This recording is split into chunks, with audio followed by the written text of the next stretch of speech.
l'écologie, elle nous ressemble. Mais dans ce zénith, elle nous rassemble. Les Français, derrière un projet qui a du sens pour eux, qui a du sens pour leur quotidien, ils se préoccupent de leurs conditions de vie, nous pouvons...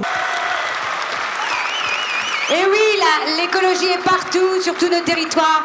Et faites un tonnerre d'applaudissements à l'ensemble des maires qui travaillent, qui mettent en action notre écologie. Bravo! Ils sont là.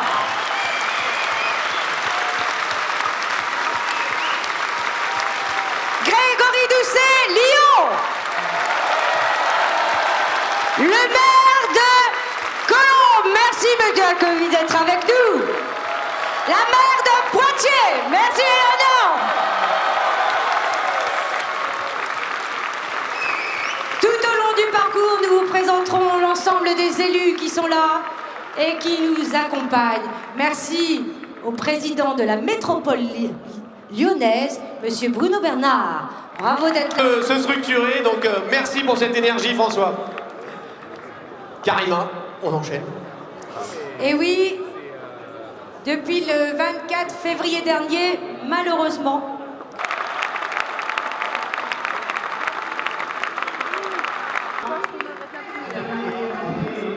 Au Sénat et sénatrice des Français étrangers,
et puis on a aussi un paquet de cadeaux nutrition, c'est ça va chez le paquet.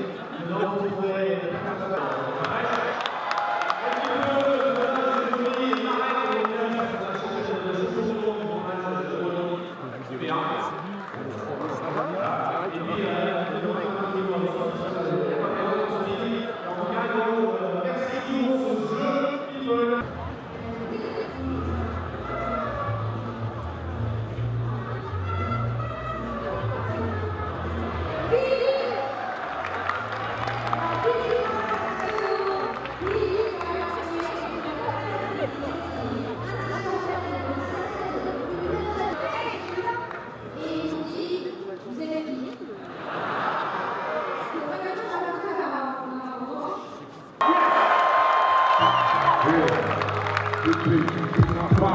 On est train de révolution, chose ici et pas de la mort, y'en a pas. La bisection business et le mix prend pour Dieu. Crache le champignon de toile, que c'est la première dans tes yeux. C'est bientôt ma chanson le soir, je me confesse. J'ai emprunté la mélodie dans Scarface. Enfoiré de la star, à mes combats, je veux donner un sens. Vu que je suis devenu un homme, je veux ta naissance. Regarde le monde, le mouvement, même dans la pluie, mais sache que les serpents retournent les plus beaux costumes. Et que les blessures au cœur se cicatrisent mal. Toute la haine peut l'écrire quand on la méprise mal. J'ai plus envie de fuir, mais je l'ai retrouvé. Sauvé par l'amour ta mère, et je suis un gros la rue à trouver. Oui, tout mon bonheur dans votre chose, quand j'ai trop morflé. J'ai voir ta gueule dans je peux rien dans les bras de Morphée. Et on est comme fous, dans un monde sous morphine où les établis et où les anges de morphine on en fout. Des trompes à nos cœurs, on peut avoir l'air large maintenant. Tu sais pourquoi les hommes se cassent quand ils pleurent, c'est le cœur qui court. Et ceux qui critiquent, tu leur fais pas le bon raquetico. À travers ma prose, t'explique avant de partir en stance.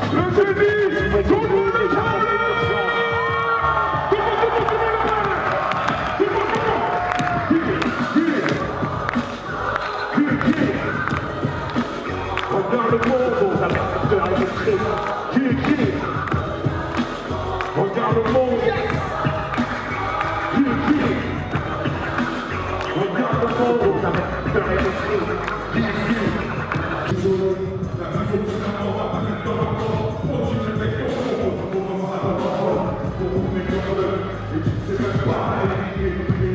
Ceux qui ne t'aiment pas, réfléchissent avant de lancer. Pour que quelqu'un jour par la raison, il faut être persévérant et pas comme tu dis ta place de parole. Tu peux te tromper, n'oublie pas qui tu viens, n'oublie pas qui tu es, n'oublie pas pour la regarde le monde, qu'on s'appelle peur et le cri. Regarde le monde. Regarde le monde.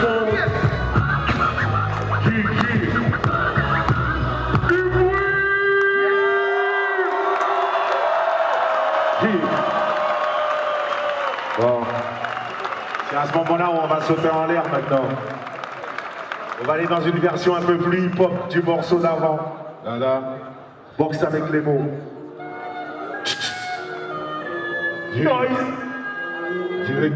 Monsieur, tu vas sauter ce soir, monsieur. Pose ton appareil photo, faut que tu sautes. Petit, tu vas sauter, petit. Je pense avec les mots, avec les mots. Et puis mes vers sur le beat, je croise la flow, écoute la flow, mon flow, puisse payer la foule. Je danse sur l'air de la lame, j'en ai fusil. Les massins, c'est une époque, un année 1, ça comme un fusil. Marche d'abord, j'accuse, arrache la mise au l'air cache. Marche plus mes mots, je lâche les bombes à chaque fois. Sache que leur lâche est proche, tâche d'affaire, tire tes proches avant le clash. Détaillé dans la roche, j'attache de l'importance au sens dans mes textes osés. Misère en pro, explosé pour la bonne cause. La PJ sous une page, à qui profite la guerre. La PJ censurée à moi, je leur choix, c'est des guerres. Engage mon business, qui cache la vérité, les coups sont mérités. C'est l'hôpital et c'est la charité.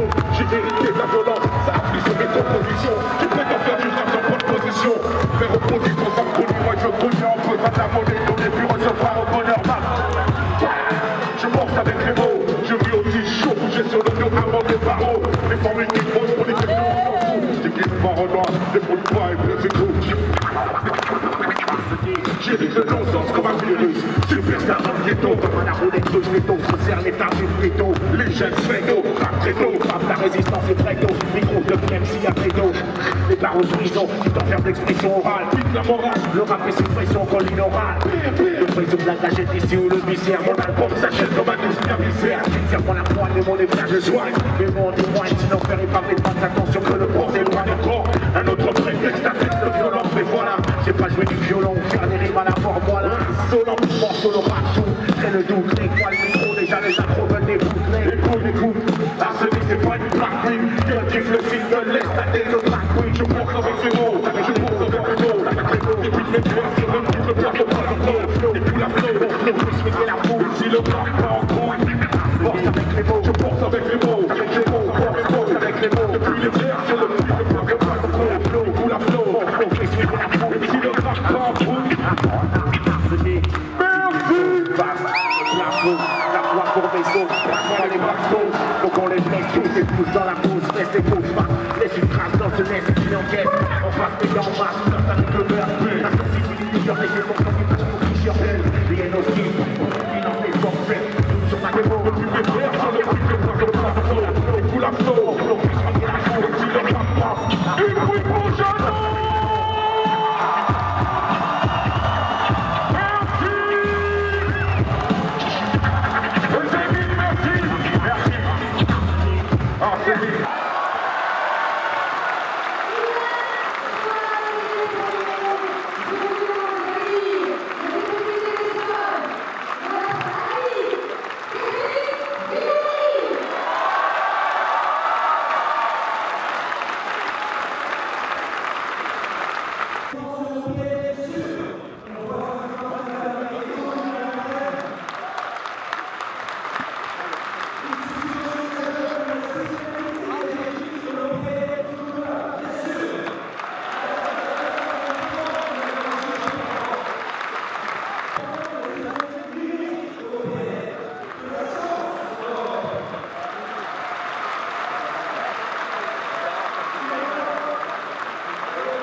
extraordinaire dans l'exploitation du grand technologie, y compris dans l'exploitation de la personnalité de nos frères et de nos cousins animaux. Là, la conscience que nous avons là, que nous sommes des êtres conscients, sensibles, sociaux, intelligents, et que c'est de devoir de mettre à tous les souffrances irrémédiables.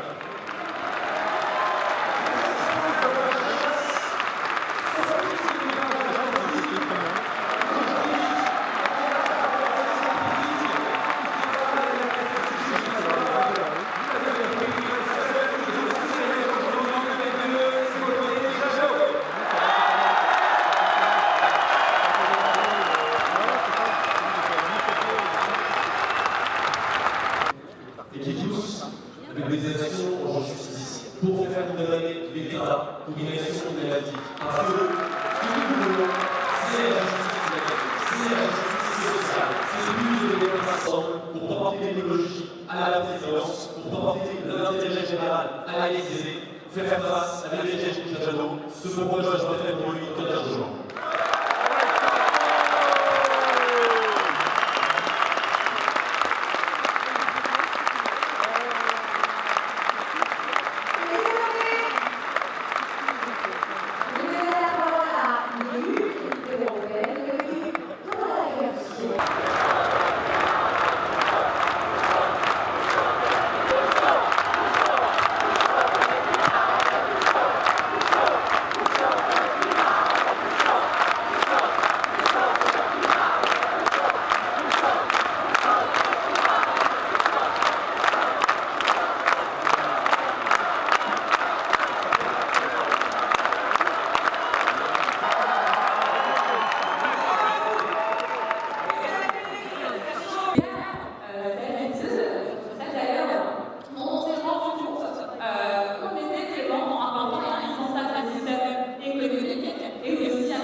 See, I'm a new soul in this very strange, strange, strange,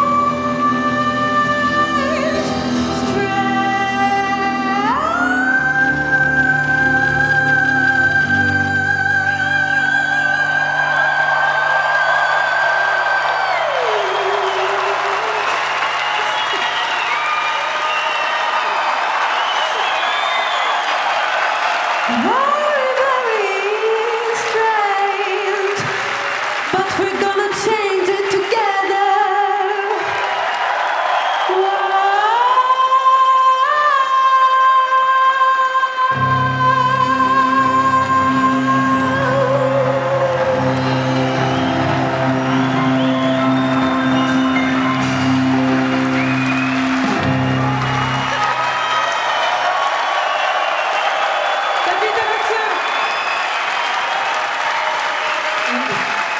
Je vous demande de faire un tonnerre. Vous, mais moi, je ressens une grande émotion dans cette salle. Cette émotion, c'est la conscience partagée que nous ressentons toutes et tous d'être dans un moment de basculement historique, un moment tragique qui malheureusement donne raison aux plus anciennes et aux plus anciens qui sont ici dans cette salle, qui lançaient l'alerte dès le rapport du Club de Rome il y a 50 ans.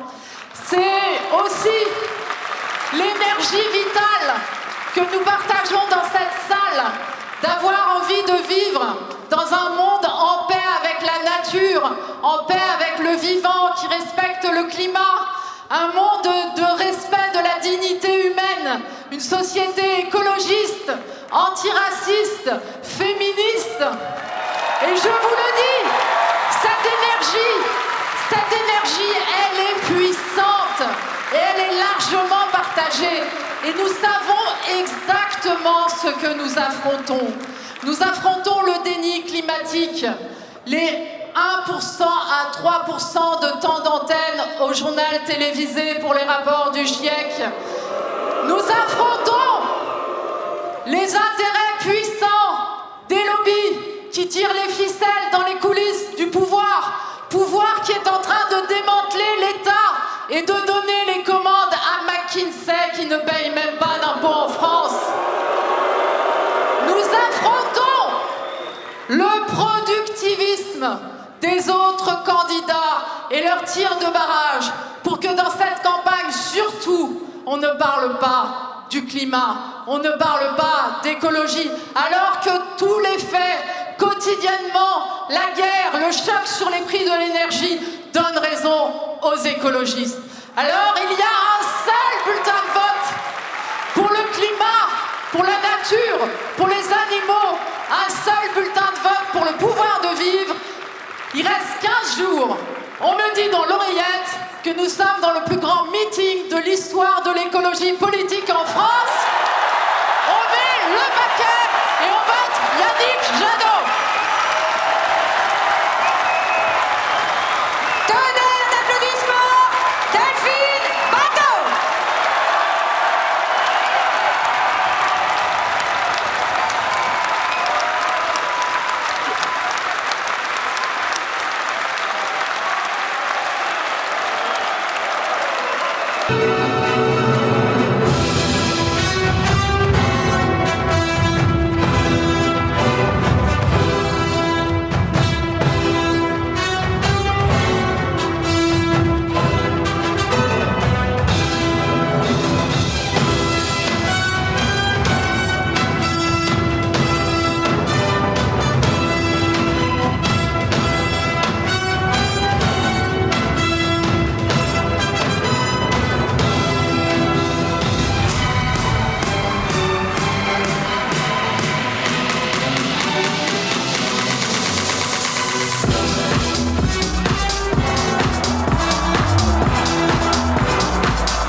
tes enfants sont là et tu peux être fier d'elles, tu peux être fier d'eux.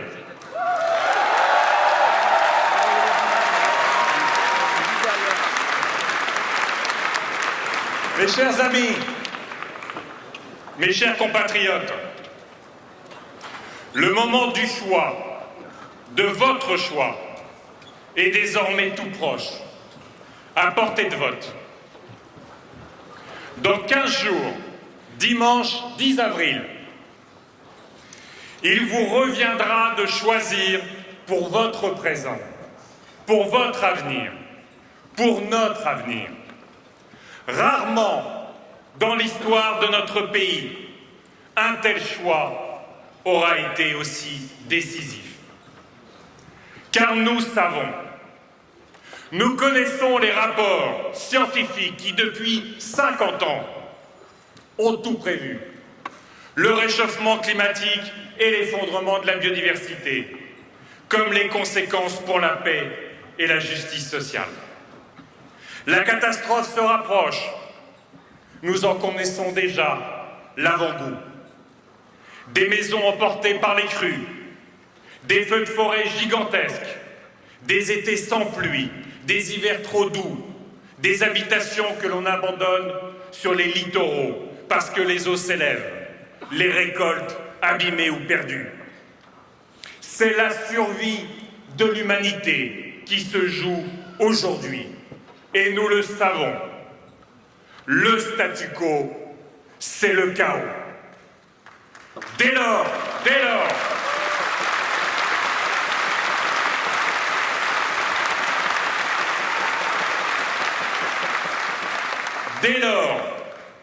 la question posée à chacune et chacun de nous est bien celle du sens de son vote le 10 avril. Vous le ressentez intimement, comme moi. C'est un choix de civilisation.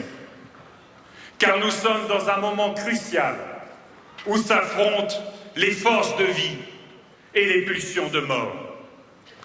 Et ce combat, au fond, c'est le nôtre. Ce combat, depuis des décennies, entre les forces de vie et les pulsions de mort, c'est le nôtre, toujours. Et vous le savez, plus nous serons forts le 10 avril, plus vous serez forts et plus le climat et la vie seront forts.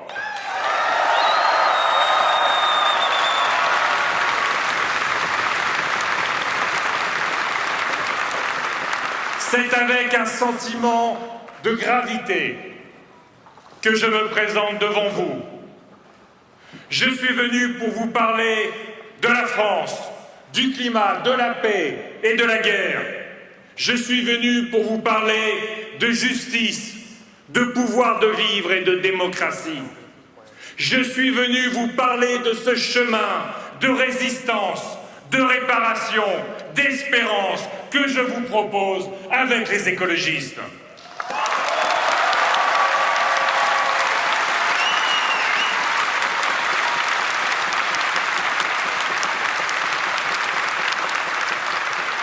Nos vies ont été bouleversées, chamboulées, parfois meurtries au cours de ces dernières années par de profondes secousses. La crise sanitaire nous a tous accaparés. Elle n'a pas encore disparu. Elle a révélé, pour celles et ceux qui ne voulaient pas voir, la fragilité du vivant lorsque la biodiversité recule, la vulnérabilité de nos vies, de nos systèmes de soins, de notre économie, la chape de plomb de la technocratie et la verticalité du pouvoir sous la Ve République qu'Emmanuel Macron porte à son apogée.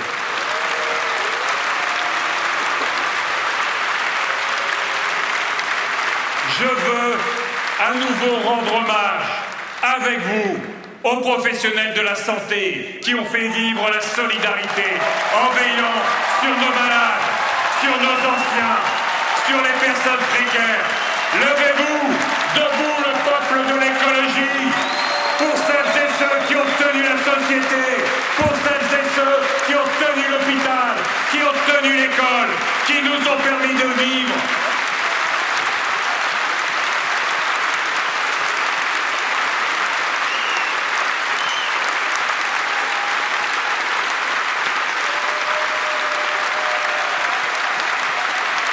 Merci pour elles, merci pour eux.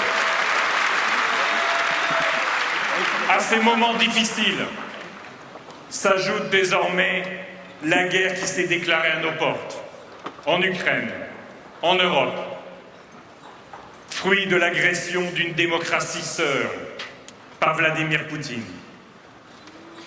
Je veux ici saluer, en votre nom à toutes et tous, l'admirable résistance du peuple ukrainien.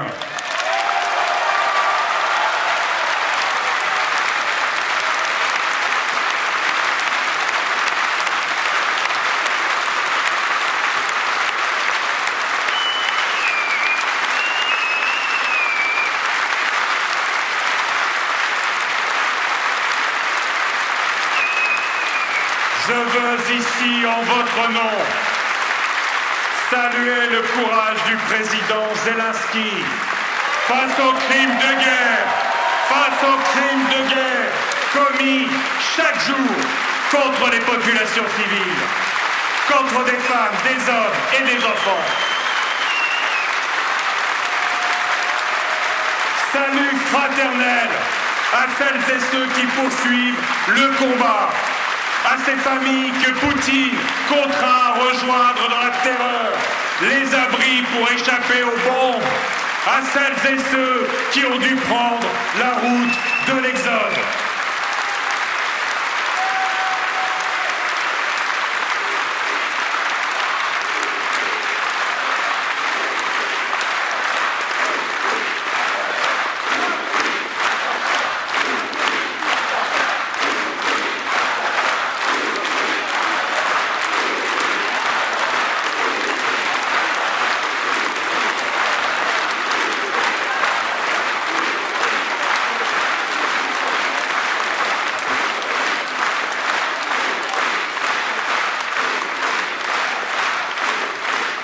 Chers amis, pour ces Ukrainiennes et ces Ukrainiens, ils sont, comme tous les réfugiés, les bienvenus dans notre pays, où s'exprime un bel élan de solidarité qui démontre combien nous pouvons accueillir dans la dignité et dans la fraternité. Nous autres pacifistes, nous le savons, toute guerre est sale. Et devoir défendre le droit par la force nous fait violence.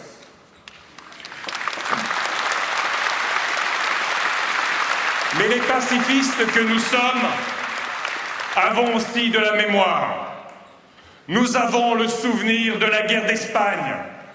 Et nous savons que le gouvernement de la France aurait dû s'engager aux côtés des républicains, au-delà des brigades internationales qui ont sauvé notre honneur, mais non la République espagnole.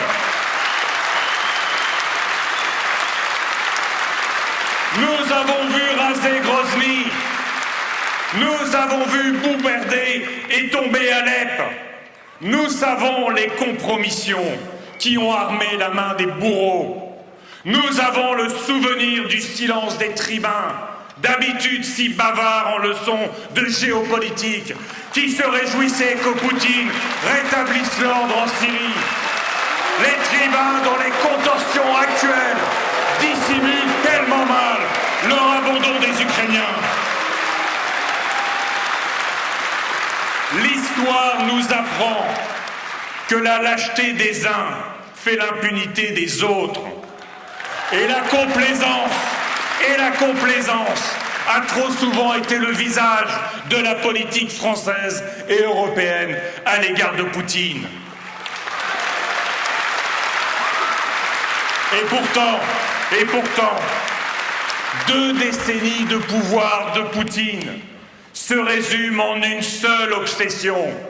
Vous voulez la liberté, vous aurez la mort. Vous voulez la démocratie, vous aurez la guerre. Je suis fier, mes amis, je suis fier que notre force politique, et c'est la seule, ait toujours été constante vis-à-vis de Vladimir Poutine, comme elle l'a toujours été vis-à-vis de toutes les dictatures.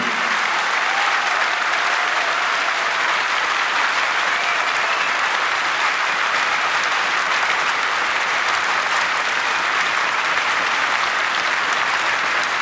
Les vieilles forces qui se partagent le pouvoir depuis longtemps n'ont pas de leçons à nous donner.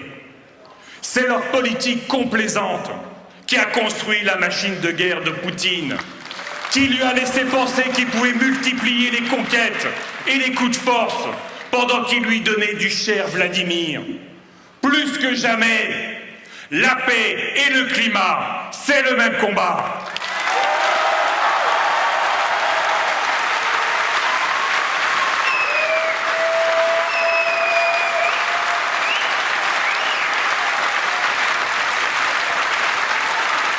Chers amis, chers compatriotes, le vote écologiste est un vote de lucidité et d'espoir. Françaises, Français, dressez l'oreille et écoutez ce que nous, écologistes, n'avons cessé d'affirmer.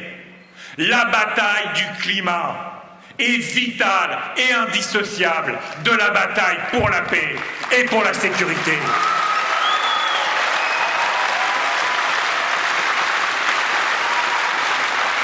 Les énergies fossiles, voilà notre ennemi.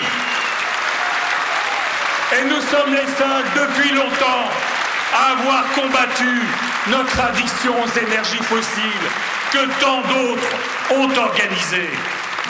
Les seuls, il y a quelques semaines, qui refusions au Parlement européen, contre le président Macron, de considérer que le gaz était une énergie verte. Les seuls qui combattions les projets de pipeline Nord Stream 1 et Nord Stream 2 pour construire notre indépendance énergétique.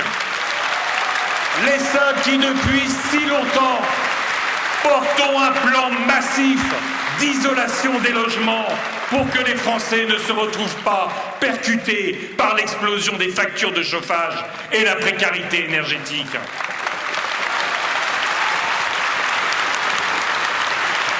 Et s'il y a une leçon à retenir de cette guerre en matière d'énergie, c'est que les énergies renouvelables sont les seules énergies de paix, de sécurité et de souveraineté.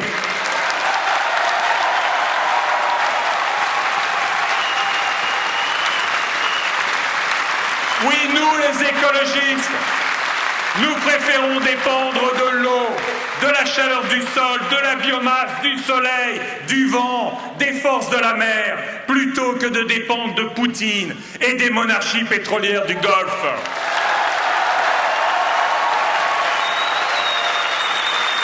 Et oui, nous, écologistes, avons la responsabilité d'offrir un avenir radieux à nos enfants, débarrassés de la menace radioactive. Oui, les amis, décidément, paix, climat, démocratie, c'est le même combat. Le vote de lucidité, le vote écologiste, est aussi celui qui porte toujours l'unité de l'Europe en son cœur. Alors que le monde se réorganise dans la violence et le fracas, alors que nous n'avons plus que jamais besoin de coopération, nous devons faire de l'Europe la puissance de demain au service de la justice et de la protection de la planète.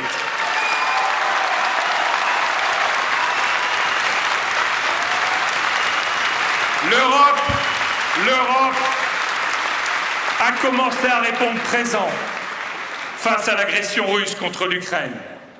Certains, à droite comme à gauche, continuent de vouloir en sortir. Nous défendrons qu'il faut aller plus loin. Dans l'immédiat, en décidant un embargo total sur le pétrole et le gaz russe qui alimentent la machine de destruction de Vladimir Poutine.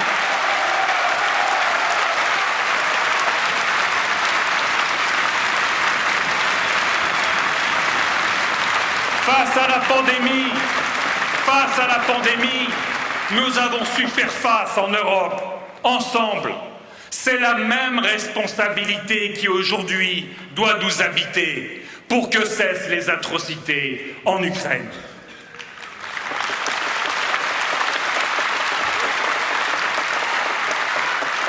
Et le moment est venu, dans ces temps troublés, de parachever l'union des Européens. Je propose qu'au lendemain des élections présidentielles, le peuple français soit consulté par référendum sur une union approfondie des Européens pour la sécurité climatique et énergétique, pour la souveraineté industrielle et alimentaire, une union de la défense et une organisation digne et efficace pour les réfugiés, les exilés et les migrants.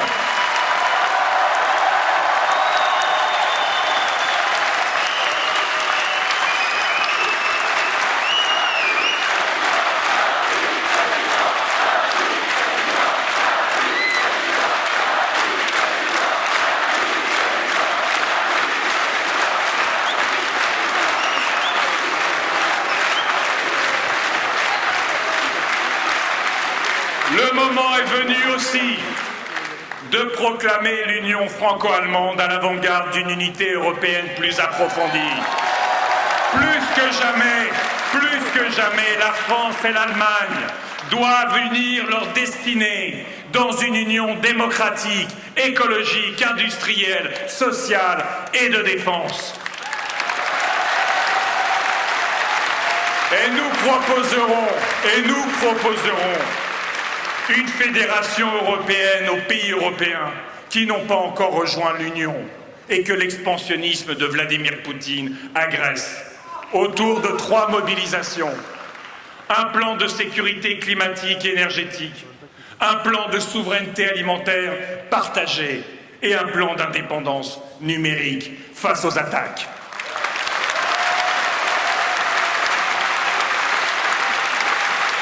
Vous le savez, pour nous, la France est notre maison et l'Europe est notre village.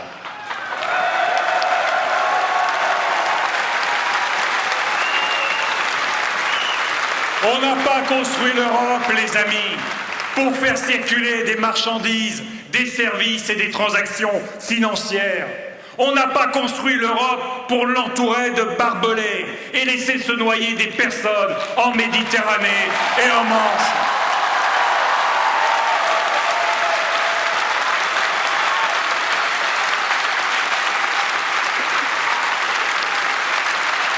Contre les nationalismes de droite et de gauche, contre le libéralisme et la technocratie, nous, écologistes, défendrons encore et encore pour la France et l'Europe un projet d'humanisme, un projet d'harmonie, un projet d'ouverture, un projet de solidarité, bref, un projet de civilisation.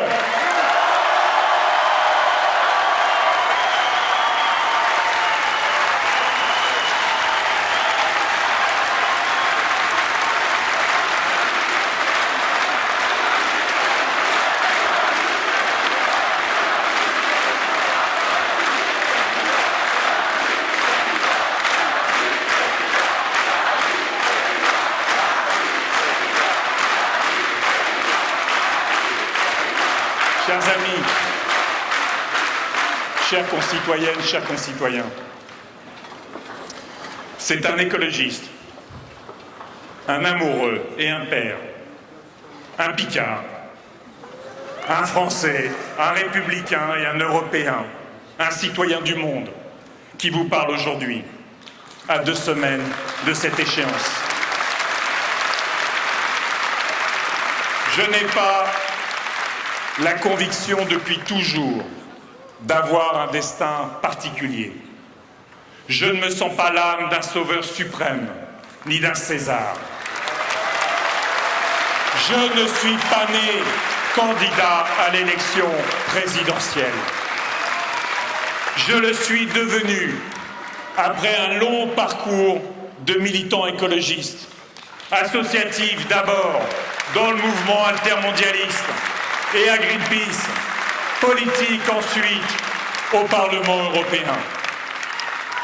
Ce parcours m'a aguerri, m'a instruit, m'a ouvert les yeux sur la dureté de notre monde et sur les fantastiques capacités de transformation qui sont les nôtres. Je sais qu'un autre monde est possible.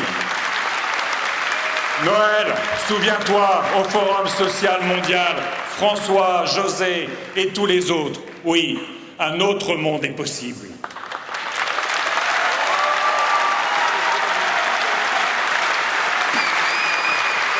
Je l'ai appris à vos côtés.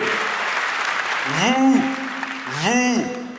femmes et hommes mobilisés pour bâtir un monde meilleur, pour conserver une planète vivante et vivable, pour faire de la lucidité le ferment de nos lendemains et de la solidarité le levain du futur.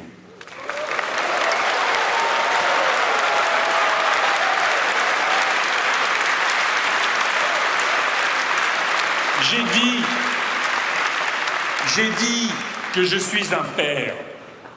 Je suis aussi un fils, celui d'une institutrice et d'un instituteur, qui m'ont donné le goût de l'effort, qui m'ont transmis l'émerveillement face à la beauté de la nature et qui m'ont donné l'amour de la République.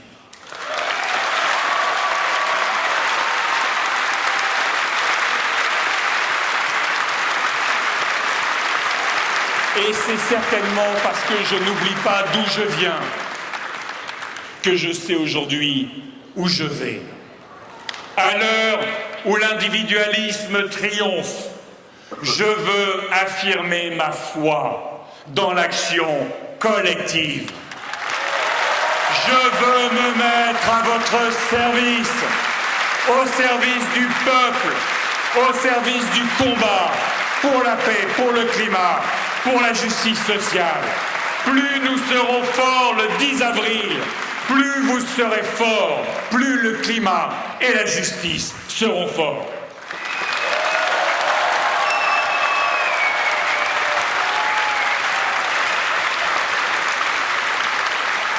Chers amis,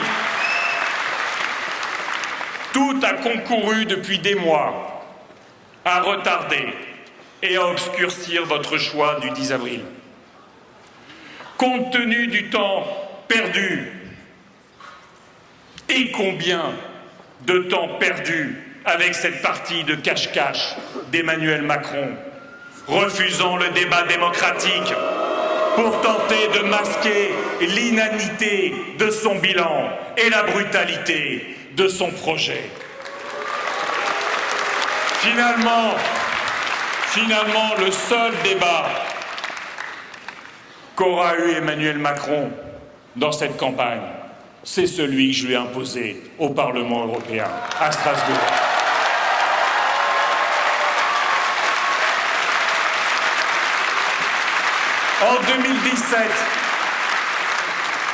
En 2017, de nombreux Françaises et Français, notamment de gauche, ont cru élire Mendès France ou Rocard. Ils ont eu l'arrogance de Giscard et la brutalité de Sarkozy.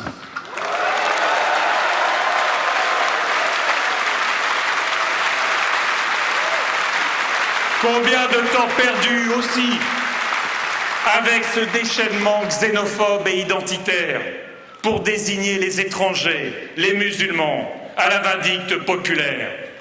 Ne soyons pas dupes là non plus.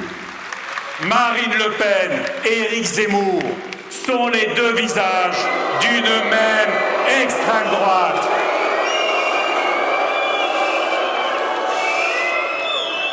Cette extrême droite veut répandre l'ignoble théorie du grand remplacement.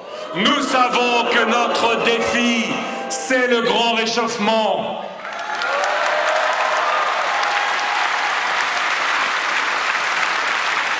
Elle vocifère pour en appeler à la haine de celles et de ceux qui fuient la guerre ou la misère. Nous admirons celles et ceux qui leur apportent humanité et dignité. Elle veut répandre le nationalisme et revivre les guerres du passé. Nous avons l'Europe au cœur et la paix en étendard. Elle se veut le héros d'une droite qui regrette Pétain et l'Algérie française. Nous faisons vibrer l'esprit de résistance et des luttes sociales, des combats ouvriers que nous avons reçus en héritage.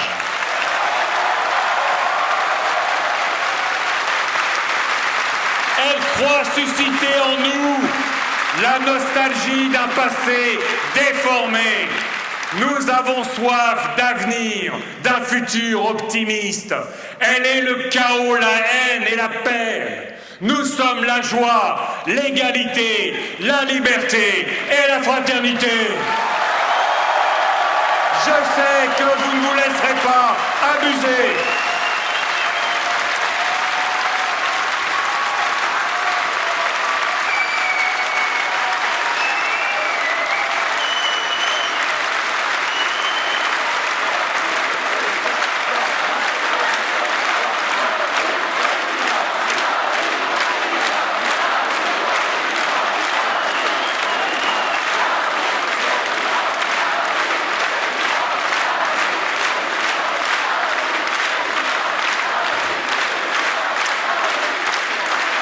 Chères concitoyennes, chers concitoyens, je veux d'abord m'adresser aux Françaises et aux Français tentés par l'abstention, et tout particulièrement aux jeunes. Car le regard de la jeunesse sur le monde que nous forgeons est impitoyable. Ils ont compris, mieux que d'autres, que nous courons à la catastrophe. Jeunes de France, ne laissez personne décider à votre place. Ne laissez pas passer cette occasion historique de changer vos vies.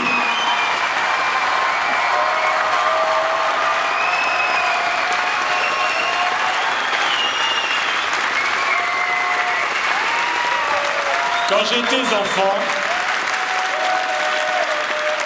j'étais enfant, j'avais dans ma chambre, j'avais un poster de Rocheteau et de Kigan, pour ceux de ma génération les connaissent. Mais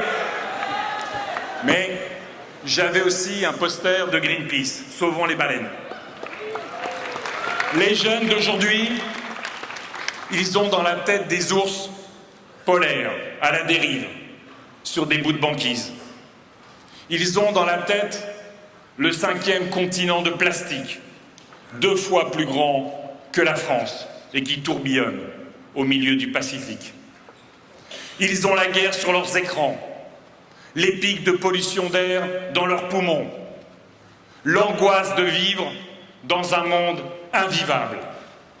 Chez nous, les rivières meurent, les poissons se font rares et on retrouve les dauphins éventrés sur les plages. Les abeilles périssent et entraînent avec elles toute la chaîne du vivant. Dans nos montagnes, sur le pic du Midi, sur le pic du Mont Blanc, dont le glacier fond, on retrouve du plastique.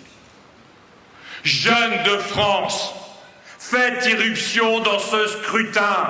Venez nous bousculer avec vos envies, avec vos colères, avec vos enthousiasmes. Rejoignez-nous, rejoignez-moi, donnez-nous la force, donnez-moi plus de force encore pour construire la République écologique, celle qui réalisera les promesses de notre République, liberté, égalité, fraternité.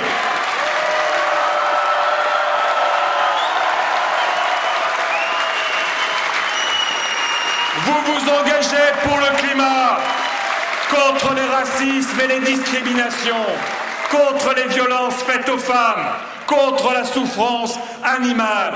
Venez avec votre énergie, venez avec votre créativité et cette diversité magnifique qui fait l'image et la beauté de la France.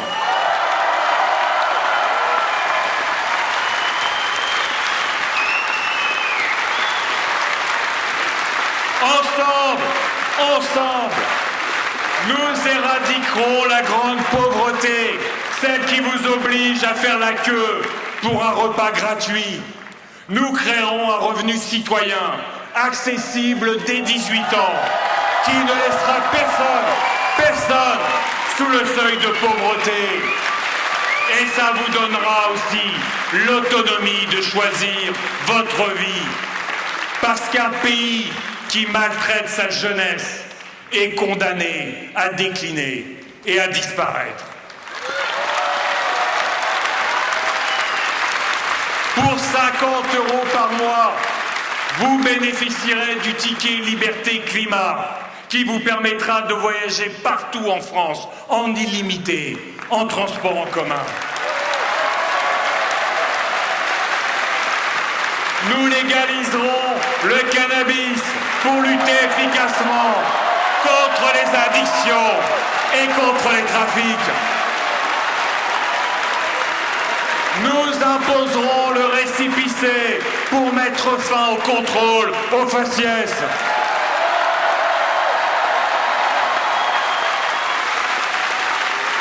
Nous investirons massivement dans l'enseignement supérieur pour que vous puissiez choisir vos vies et enrichir la société de votre intelligence et de vos engagements. Vous l'avez compris, notre programme est un acte d'amour pour notre jeunesse. Jeunes de France, jeunesse de France, levez-vous et faites de ce scrutin, le 10 avril, le scrutin de la vie, du climat et de la justice sociale.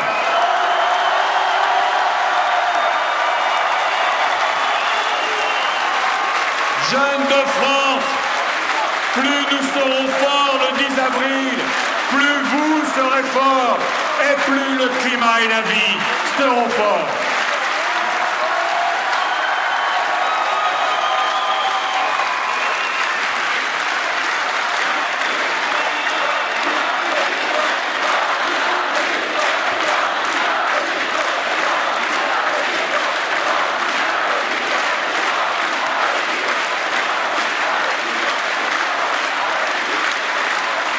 Ce 10 avril, mes chers amis, mes chers compatriotes, faisons face, changeons, avec le vote écologiste, exprimez un choix de conviction. C'est le sens de ma candidature. Je veux m'adresser aussi aux Françaises et aux Français qui ont fait confiance à Emmanuel Macron en 2017. Pensant qu'il portait un projet de changement progressiste. Regardez, jugez et votez. Vous vouliez une action résolue pour l'écologie? Vous avez eu un quinquennat d'inaction climatique, condamné 2 fois par la justice de notre pays. En votant écologiste, vous aurez la règle d'or climatique qui conditionnera chaque politique publique, chaque euro d'argent public à la protection du climat et de l'environnement.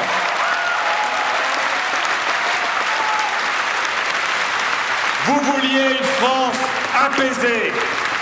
Emmanuel Macron n'a eu de cesse de souffler sur les braises de la division, méprisant les appels au secours, au respect et à la démocratie des Gilets jaunes, des salariés, des Français, méprisant les élus locaux et les syndicats. Il a toujours répondu de manière plus répressive et plus brutale. Jetez à la poubelle le rapport Borloo sur les banlieues. À la poubelle les cahiers de doléances issus du grand blabla. À la poubelle les mesures de justice climatique portées par la Convention citoyenne sur le climat. Avec le vote écologiste, vous aurez la démocratie partout, au Parlement, dans les territoires, dans les entreprises, pour transformer, pour rassembler, pour apaiser. Et une convention citoyenne pour le renouveau démocratique définira les contours d'une nouvelle République, la République écologique.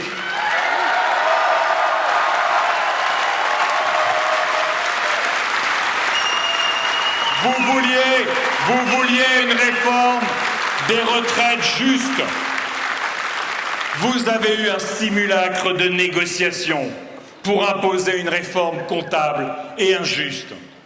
Il propose aujourd'hui la brutalité de la retraite à 65 ans.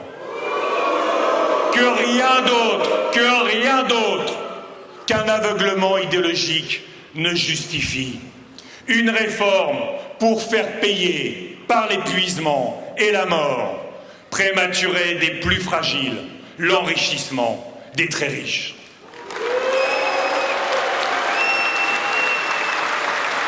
Nous, écologistes, remettrons la pénibilité au cœur d'un système de retraite fondé sur la justice pour en finir avec une des grandes injustices de notre pays.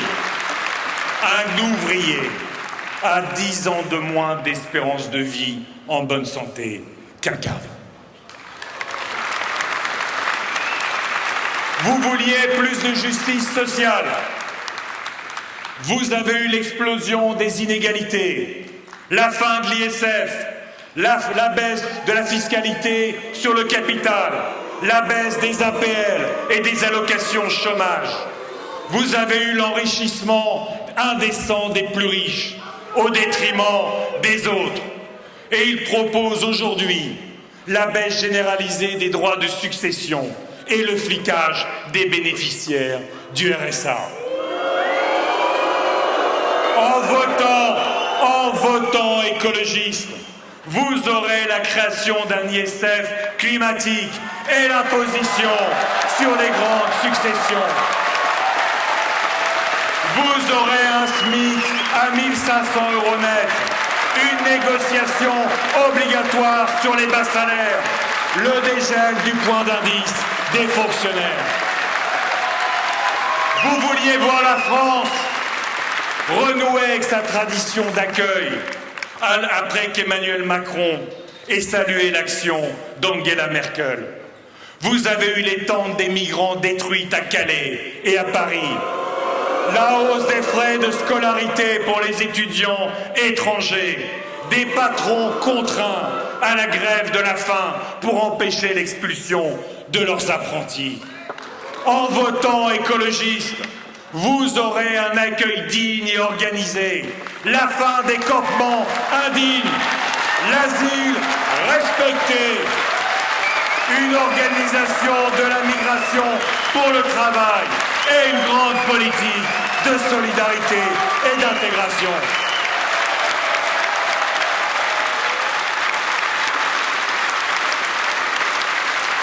Vous vouliez que les droits des femmes soient enfin une grande cause nationale. Plus de 600 féminicides sur le quinquennat. Un viol ou une tentative de viol toutes les 6 minutes. Et à peine 1% d'entre eux sont punis. En votant écologiste, nous déploierons 1 milliard d'euros pour éduquer, former, protéger. Avec une police et une justice spécialisée, des hébergements d'urgence, la possibilité de porter plainte à l'hôpital et des contraintes d'éloignement efficaces.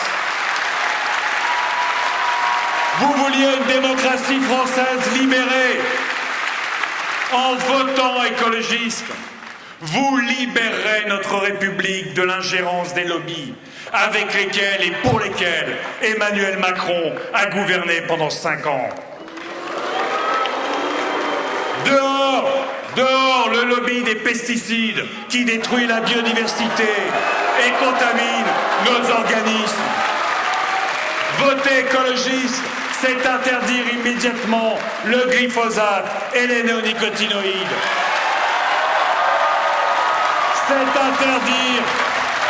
c'est interdire les épandages à moins de 150 mètres des habitations et des écoles.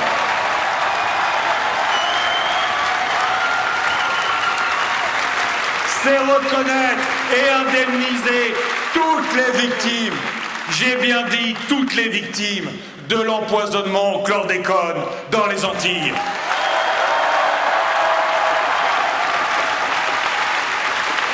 Dehors, le lobby de l'élevage industriel. Voter écologiste, c'est interdire l'élevage en cage pour favoriser un élevage paysan, respectueux des animaux.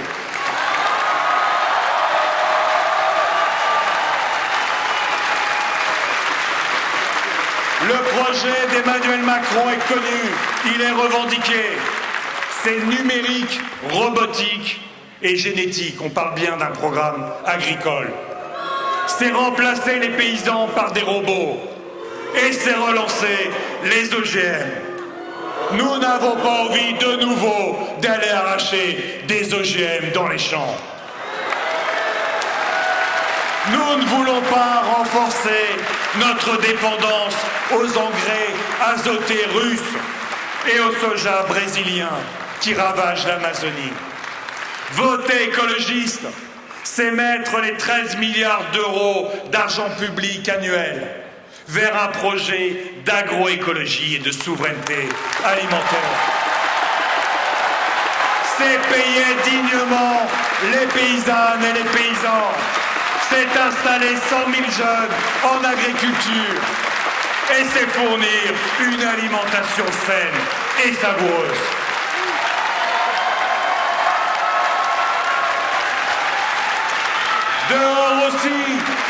Dehors aussi, le lobby des EHPAD à but lucratif qui n'ont cessé de spéculer sur la perte d'autonomie et dont Emmanuel Macron a été un VRP opiniâtre pour la Russie et pour la Chine.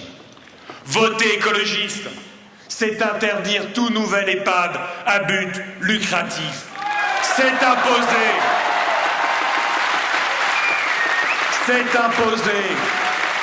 un ratio d'un accompagnant pour un pensionnaire pour sortir de la maltraitance. Dehors encore, le lobby des constructeurs automobiles qui ont toujours obtenu des dérogations aux normes de pollution, malgré les 100 000 morts prématurées par an liées à la pollution de l'air. Voter écologiste, c'est faire de la prévention, de la santé environnementale et du combat contre les maladies chroniques et la malbouffe la priorité des priorités.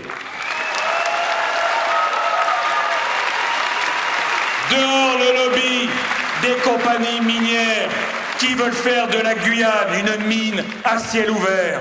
Voter écologiste, c'est sanctuariser la biodiversité dans tous nos territoires. Dehors, bien sûr, le lobby des chasseurs. Voter écologiste, c'est interdire la chasse le week-end et pendant les vacances scolaires pour que tout le monde, oui, tout le monde, puisse profiter de la nature en toute tranquillité. Et nous interdirons les chasses cruelles comme la chasse à courre.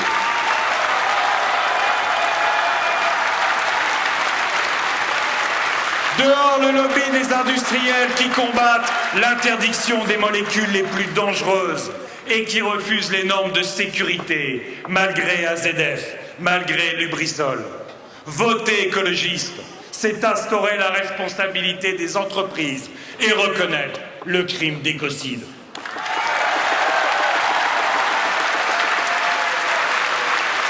Voter écologiste, c'est investir massivement dans la rénovation thermique des logements pour protéger la santé et le pouvoir d'achat des Français. C'est déployer enfin les énergies renouvelables.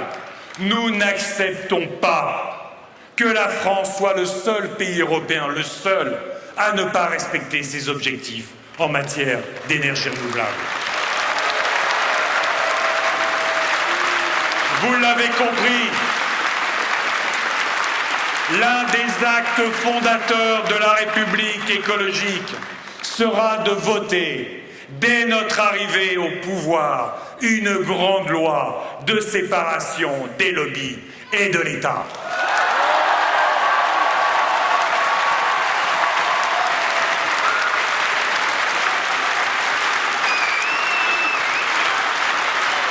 Ce sera la fin de leur insupportable arrogance. La fin aussi, au cœur de l'État, des cabinets de consultants comme McKinsey, qui, à coût de centaines de millions d'euros par an, ont pensé, sur commande des gouvernements, la suppression des lits d'hôpitaux, la réduction des APL et toutes les réformes sociales brutales. Vous aurez la fin du mélange des genres, des complaisances et des échanges de bons procédés entre l'État, la haute administration et les grandes entreprises. Car, chers amis, à la fin, qui dirige dans ce pays? Le peuple ou les lobbies? C'est au peuple de décider. Alors, peuple français, décide, le 10 avril, décide, la République des lobbies ou la République écologique?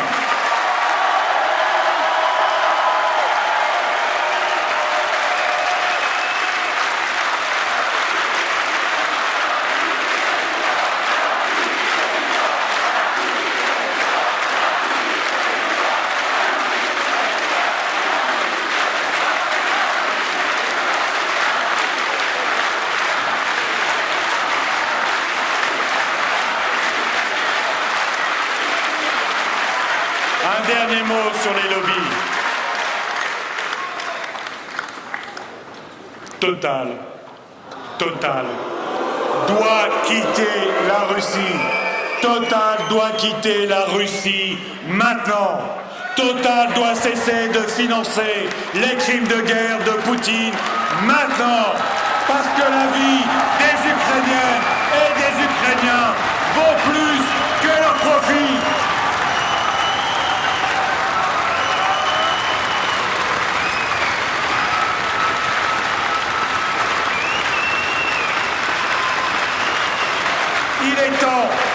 Il est temps de sortir de l'exploitation et de la destruction. Et nous stopperons enfin tous les projets climaticides. Alors, monsieur Pouyanné, je persiste et je signe. Je ne retire pas un mot. Monsieur Pouyanné, la vie, les vies, le climat valent plus que tous les dividendes de vos actionnaires. Que votre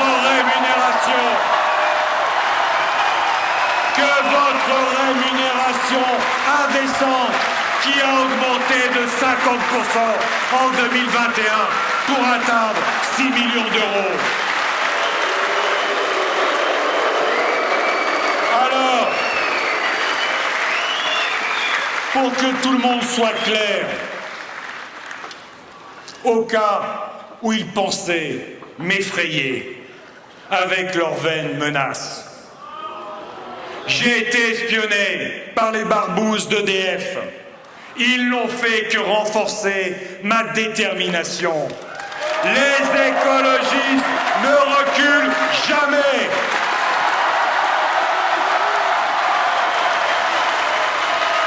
Depuis toujours, on veut nous réduire au silence. Mais savent-ils qui nous sommes seulement? Nous sommes des femmes et des hommes qui savons ce que désobéir veut dire. Eva Joly, Noël Mamère, Dominique Voynet, José Bové, qui ont porté fièrement les couleurs de l'écologie, n'ont jamais rien cédé. Damien Carême, qui a refusé de laisser des exilés dormir dans la boue et le froid. On lui a demandé de reculer, il n'a rien cédé. Delphine Batho, alors ministre, a dénoncé les attaques répétées contre l'écologie. On lui a demandé de se taire. Elle n'a pas cédé. Marie Toussaint avait une idée. Attaquer l'État français en justice pour inaction climatique. Tout le monde lui disait que ça ne marcherait pas. Elle n'a pas cédé. La pétition, l'affaire du siècle, est devenue la pétition la plus signée de l'histoire de France. Et l'État, en France, a été condamné pour inaction climatique et pour réparation. Et je pourrais citer ici celles et ceux qui sont devant moi, les maires, les élus, et vous, les militantes et militants, qui ont toujours été poussés à renoncer. Nous sommes des milliers, nous ne renoncerons jamais. Nous défendons, parce que nous défendons une alliance avec la nature, parce que nous défendons les droits humains, nous défendons la démocratie.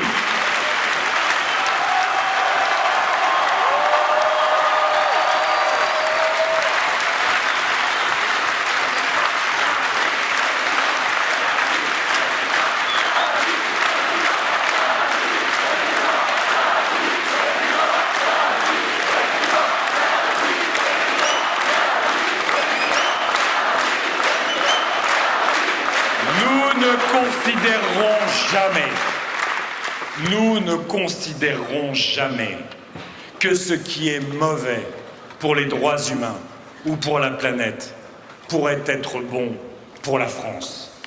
Car la France n'est pas seulement un pays magnifique, avec un patrimoine naturel, historique, culturel, unique au monde. La France est aussi une idée magnifique qui ne souffre pas d'être avilie. Nous, écologistes, défendons dans cette campagne cette idée de la France, les pieds sur terre, les pieds dans la terre, mais le regard sur l'universel, pour la dignité et les droits pour toutes et tous. Je ne reculerai pas, nous ne reculerons pas, nous ferons face.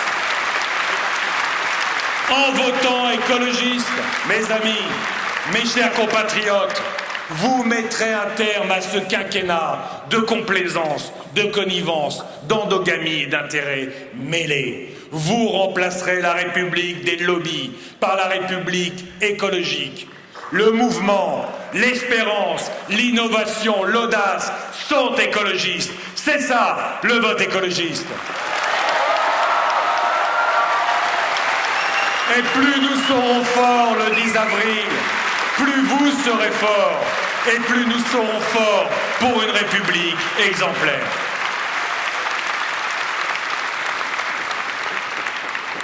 Mes chers compatriotes, je sais le dépit ressenti par nombre de citoyennes et de citoyens à l'idée de devoir se retrouver, une fois de plus, une fois de trop, à ne pas pouvoir voter par conviction au deuxième tour, à n'avoir comme seul choix que celui de faire barrage à l'extrême droite.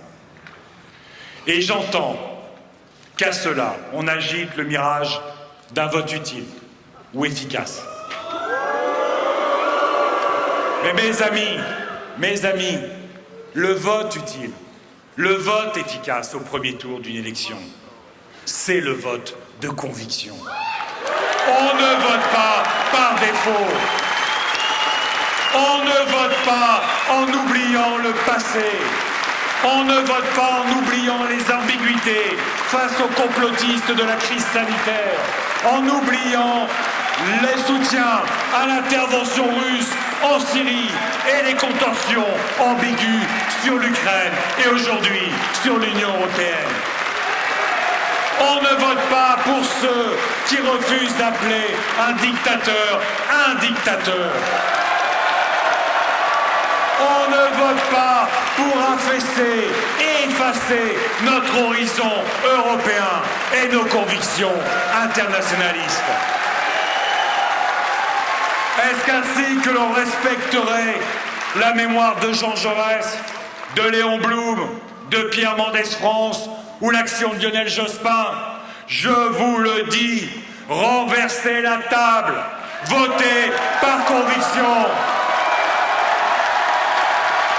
Votez pour construire un autre avenir politique. Et au soir du 10 avril, vous pourrez opposer l'écologie au libéralisme technocratique. Vous pourrez mettre la justice sociale face à l'explosion des inégalités. Vous pourrez opposer Jadot à Macron.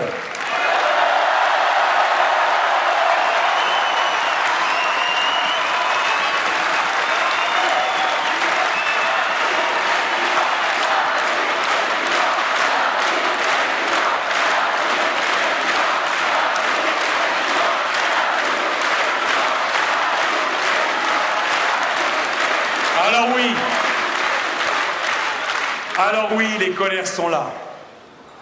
Ces colères populaires sont miennes. Elles sont nôtres.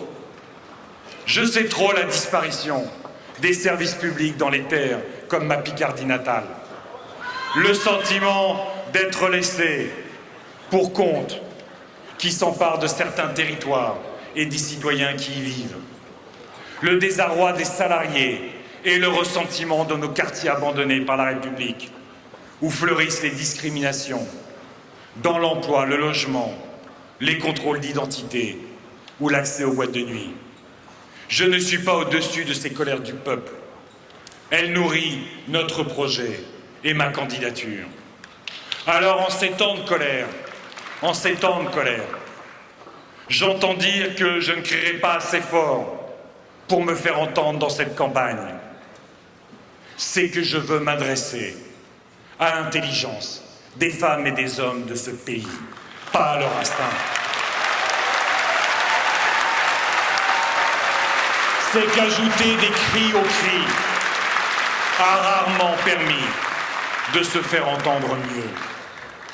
Ce n'est pas ce que je suis. Ce n'est pas ainsi que je conçois le débat démocratique, l'action politique, la vie sociale. Mon projet est radical par l'ampleur de la bataille pour le climat, pour la paix, pour la justice sociale, parce que tous ces combats l'imposent. Et j'entends pour cela rassembler, pas exclure. J'entends pour cela apaiser et pas attiser.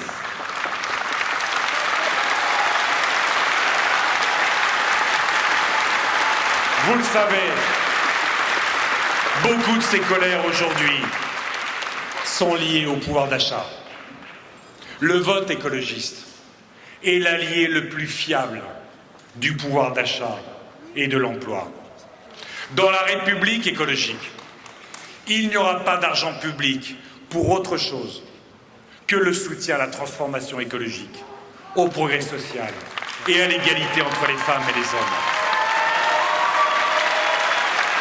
Nous en terminerons avec les fins de mois impossibles, en luttant contre les dépenses qui s'imposent aux Françaises et aux Français les moins fortunés. Le logement, le chauffage, le transport, l'alimentation. Notre projet, c'est 700 000 logements sociaux sur le quinquennat, 7 milliards d'euros dans les transports en commun et en particulier dans les trains du quotidien, dans les trains de nuit, dans les trains de marchandises.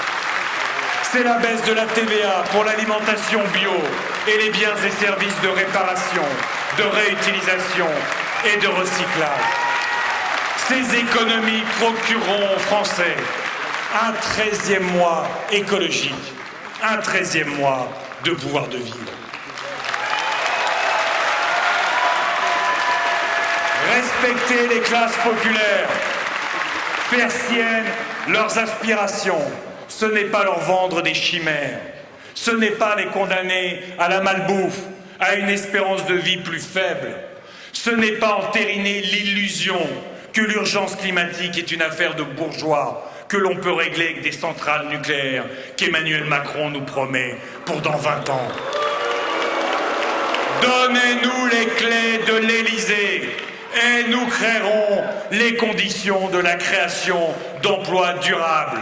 Au total, ce sont 1 million d'emplois qui seront créés par la transition écologique dans les services publics, dans l'agriculture, dans les infrastructures ferroviaires, dans la construction, le textile et l'énergie. Voilà le projet de l'écologie. Plus de climat, plus d'emplois.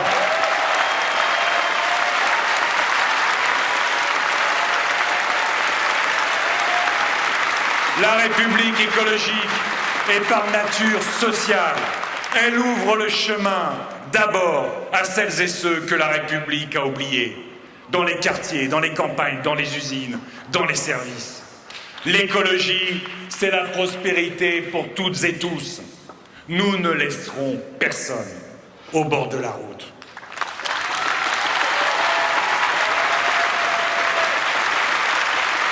L'écologie, c'est une économie où nous privilégions les entrepreneurs et les salariés plutôt que les actionnaires et la finance.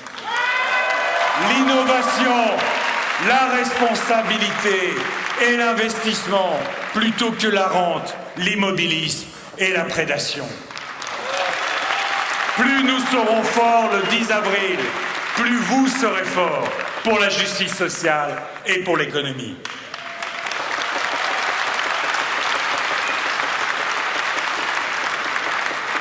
Mes chers amis, mes chers compatriotes, le vote écologiste, c'est évidemment le grand retour de l'État au service du peuple. Je veux ici, devant vous, fils d'enseignants, vous dire mon amour de ces femmes et de ces hommes qui font l'État, qui sont l'État. Je veux ici, en votre nom, les remercier. Ces enseignants, ces chercheurs, ces soignants, ces policiers, ces gendarmes, ces magistrats, ces fonctionnaires nationaux et territoriaux qui tiennent le pays à bout de bras. Nous les accompagnerons dans la réalisation des promesses de la République. Nous donnerons à l'hôpital les moyens d'assurer sa mission en augmentant les salaires et en recrutant 100 000 infirmières et infirmiers. Nous donnerons aussi à l'école les moyens pour remplir sa mission républicaine. Nous la réparerons, elle qui a été si maltraitée pendant ce quinquennat, en augmentant les salaires de 20% et en recrutant 65 000 enseignants. Et nous organiserons, à l'issue d'une large concertation, les enseignements et les temps qui leur sont consacrés, en fonction des besoins des jeunes et de leur épanouissement, avec notamment, et nous l'assumons, une plus grande place pour les apprentissages liés à la nature, à la culture, au sport et aux travaux manuels.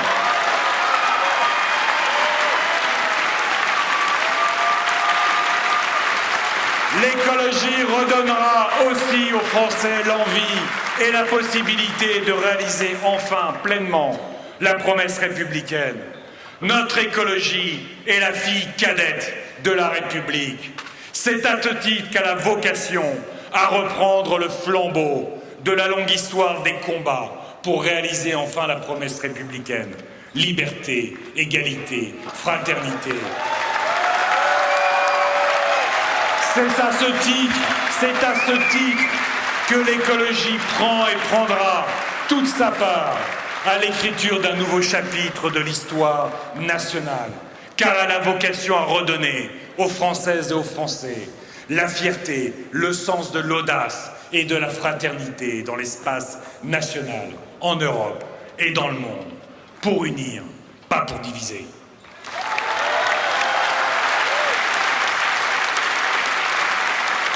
C'est bien pour ça aussi que la laïcité constitue une valeur et un principe fondamental de la République écologiste. Notre programme est sans ambiguïté, sans lâcheté et sans instrumentalisation. La loi de 1905, rien que la loi de 1905, toute la loi de 1905.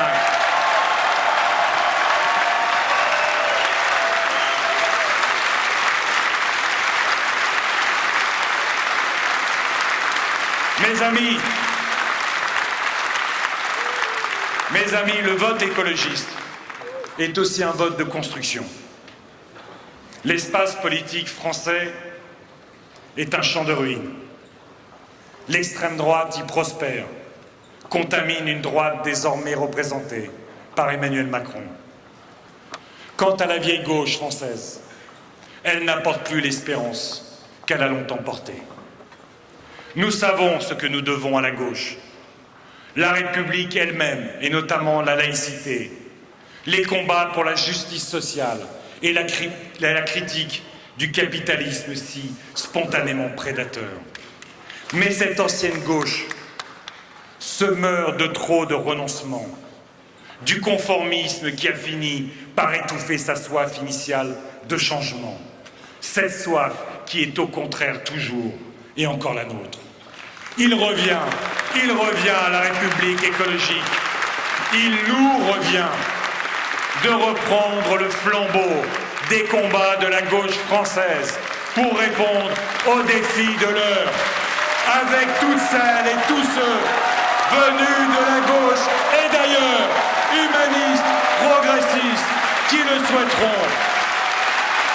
Votre vote du 10 avril est la première étape de la construction d'un grand mouvement porteur de ce projet, de cette vision, de cet horizon.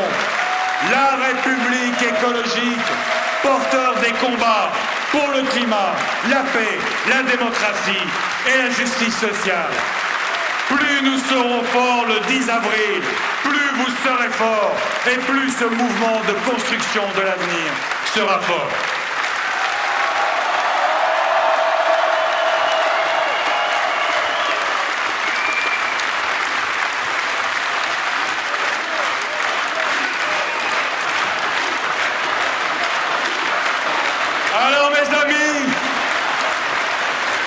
Alors mes chers compatriotes, il nous reste 2 semaines pour convaincre. 2 semaines pour lever les écrans de fumée et donner envie à vos proches, à vos amis, à vos collègues, à vos voisins de se donner, de donner à la France et à l'Europe une espérance, celle de l'écologie. Il nous reste 2 semaines pour faire prévaloir un vote de conviction, un vote de construction, le vote écologiste contre les tenants de la stagnation ou du défoulement stérile. Je ne ménagerai pas mes efforts jusqu'à la dernière minute pour continuer à convaincre chaque Française et chaque Français. Je compte sur vous et sur votre mobilisation. Demain,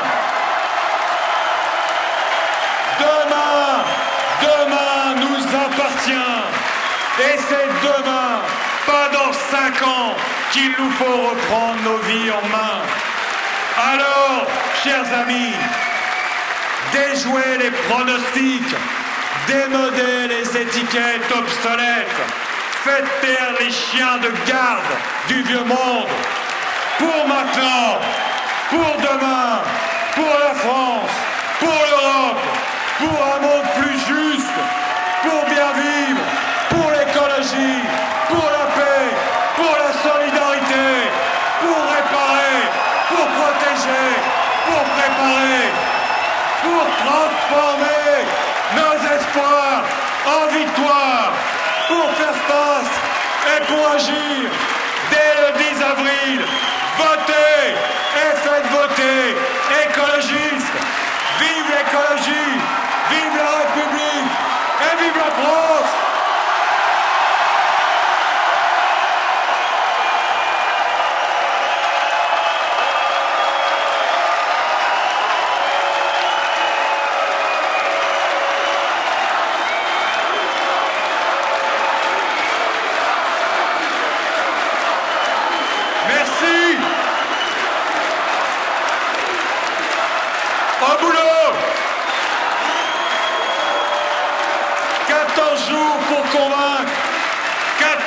ensemble pour transformer nos espoirs en victoire.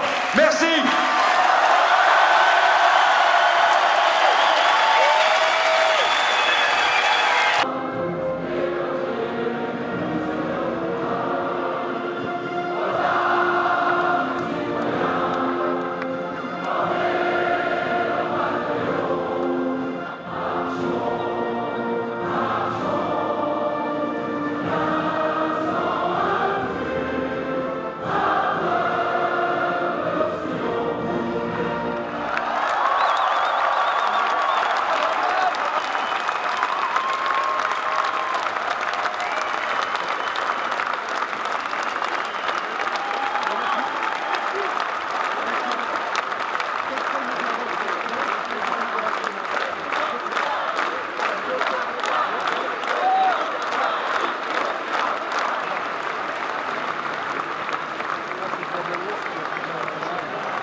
Par les discours de stagnation et de résignation. Vous avez beaucoup tapé sur Emmanuel Macron. Ah bon? C'est jamais c'est vous, vois-tu plus la gauche? C'est bon. Bonjour Sandrine Rousseau, un grand meeting pour l'écologie, de l'écologie. Quel est l'avenir de l'écologie dans cette élection présidentielle dans 15 jours? C'est difficile à dire 15 jours à l'avance, mais en tous les cas, ce qui est marquant déjà dans cette campagne, c'est que l'écologie n'est pas au cœur des débats, alors même qu'en fait, on devrait choisir un bon président ou une bonne présidente en fonction de son programme écologiste, notamment, et de manière même première, parce qu'en fait, l'écologie, le GIEC a sorti un rapport qui est absolument alarmant. On a 5 ans pour agir, donc en fait, là, on devrait tous les tester sur leurs mesures écologiques. Et on voit bien que ce n'est pas du tout présent dans le débat de la présidentielle, donc c'est affreux, en fait. Mais Yannick Jadot n'a pas parlé que d'écologie, il a beaucoup parlé de géopolitique, notamment de ce qui se passe en Ukraine. Ça fait partie du champ des prérogatives que vous prenez à votre compte, ce qui se passe en Ukraine, en parlant de l'accueil notamment des réfugiés ukrainiens. Quelle est votre position là-dessus, madame? L'accueil des réfugiés ukrainiens, il faut évidemment le faire, il faut appeler à ça. Moi, je vais en recevoir chez moi même, donc il n'y a pas de doute là-dessus. Après, c'est juste que là, on ne pouvait pas ne pas parler d'Ukraine, et ça montre aussi que l'écologie, ça n'est pas que juste l'isolation des maisons, c'est que c'est aussi un enjeu de géopolitique majeur. Mais en fait, malgré ça, il y a cette idée qu'on doit aller dans des campagnes qui sont des campagnes sur la sécurité, sur l'immigration, sur des choses comme ça. Et ça, en fait, les écologistes là-dessus, nous, on a un discours qui est tellement différent des autres, tellement plus beau. Un discours très clair, parce que Éric Zemmour est en meeting actuellement au Trocadéro au même moment que Yannick Jadot. On sent bien la contradiction entre les deux discours et les deux programmes. Heureusement qu'on la sent entre Éric Zemmour et Yannick Jadot, bien sûr. Mais ça, c'est vraiment l'immigration, c'est le truc sur lequel il nous faut faire entendre notre voix, parce qu'en plus, la crise écologique, c'est beaucoup plus d'immigration à terme, beaucoup plus. Donc tant qu'on ne prend pas cette crise écologique vraiment au sérieux et qu'on ne prend pas des mesures fortes qui nous permettent de regarder l'avenir un tout petit peu sereinement, en fait, on s'expose à des modifications géopolitiques dont on n'a pas idée encore. Donc voilà, ça fait partie des choses sur lesquelles il faudrait nous entendre beaucoup plus. Une toute dernière question, si vous m'y autorisez, madame. Dans 15 jours, donc le premier tour de la présidentielle, beaucoup parlent d'un vote utile, et que ce vote utile devrait aller vers Jean-Luc Mélenchon, qui est aujourd'hui le plus haut dans les sondages à gauche. Qu'est-ce que vous répondez aux gens qui disent cela? Moi, je pense qu'on verra le 10 avril, et qu'en fonction de ce second tour, on verra aussi un peu l'état d'esprit de la France et l'ampleur que prennent les sujets sociaux écologistes. Et c'est pas qu'une question de candidat ou candidate présente au second tour, c'est tout le score qu'il va falloir regarder. Merci beaucoup. Merci. Merci. C'est français. Messieurs, bonjour. Vous venez d'assister au grand meeting de Yannick Jadot ici à Paris au Zénith. Tout d'abord, qu'est-ce que vous en avez pensé? C'était très grand meeting. Je suis très fier d'être écologiste ce soir.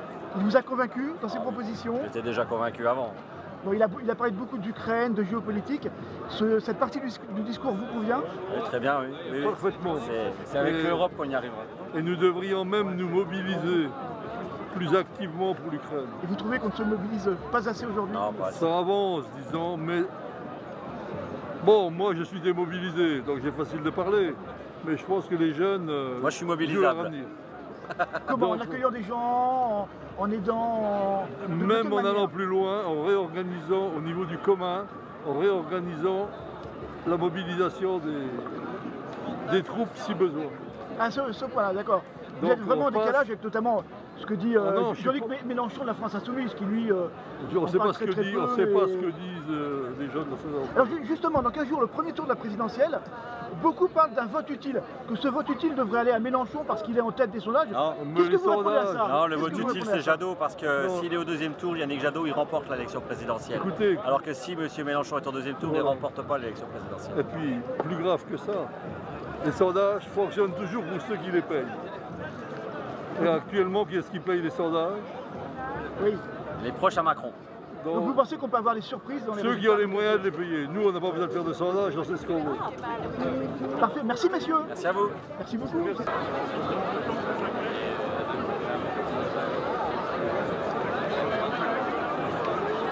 Bonjour, monsieur. Vous venez d'assister au meeting de Yannick Jadot à Paris. Qu'est-ce que vous en avez pensé? J'ai pensé que c'était très convaincant et qu'avec son discours, on sort vraiment de l'écologie punitive et que c'est une écologie politique qui est portée et qui est positive. Et je pense qu'il a fait passer un message positif et c'est important, surtout en ce moment. Mais il n'a pas parlé que d'écologie. Yannick Jadot a parlé beaucoup de géopolitique, notamment de la guerre en Ukraine. D'ailleurs, je vois que vous avez un t-shirt reprenant les couleurs du drapeau ukrainien. Est-ce que vous avez été sensible à l'hommage qui a été rendu pendant près d'une heure pour l'Ukraine et avec les intervenants ukrainiens? J'ai trouvé que c'était des témoignages poignants. Enfin, on ne peut pas rester insensible à ça. Et certes, il a beaucoup parlé de géopolitique, mais c'est très lié à la question de l'écologie, à la consommation d'énergie, donc tout est lié. Et on ne peut pas en ce moment parler d'écologie sans évoquer les défis géopolitiques qu'il y a en ce moment à traiter. Et on le voit avec la crise en Ukraine, ça touche de près à la consommation de notre énergie dans le reste de l'Europe. Et donc c'est absolument lié. Dans 15 jours, le premier tour de la présidentielle, Jean-Luc Mélenchon est plus haut dans les sondages. Et du coup, est-ce qu'il est allé vers un vote pour faire gagner la gauche? Qu'est-ce que vous répondez aux gens qui disent cela aujourd'hui? Que si on vote jamais par conviction, même pas au premier tour, on votera jamais pour ses propres convictions. Donc au premier tour, on choisit pour sa conviction. Au deuxième tour, on voit avec ce qui reste, en espérant. Moi, j'espère vraiment que Yannick Jadot soit au second tour. Mais voilà, je réfléchirai après. Là, il y a un choix de 12 candidats et clairement, je vais choisir celui qui représente le plus mes idées. Vous avez vu un homme d'État comme lui vous parlez de Yannick Jadot et la statue d'un homme d'État?